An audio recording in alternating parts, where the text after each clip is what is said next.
Do you know someone who really needs to change but won't?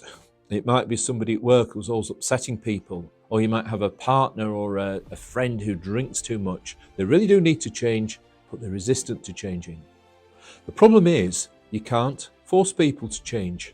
The more you try and force them to change, the more they'll push back, and you get into this destructive cycle that's frustrating for everybody. So, what do?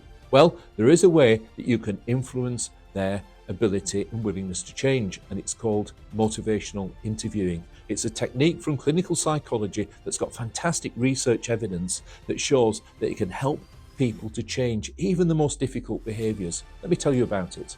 The first stage in motivational interviewing is called building empathy. This is where you really listen to the person, listen to their reasons why they find change difficult, listen to their reasons why they don't want to change, because what you'll find is ambivalence. In other words, the person will have very mixed feelings about change. Usually, part of them will want to change, but there's another part that's either frightened of change or just doesn't feel they can change.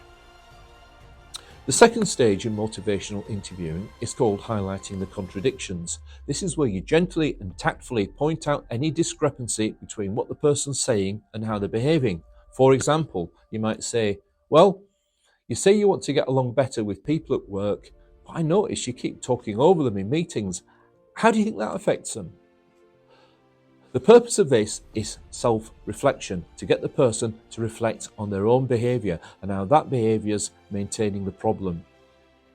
The thing about motivational interviewing, it's not about forcing people to change. It's about talking to them, communicating with them to help them find their own reasons for changing and their own path to change.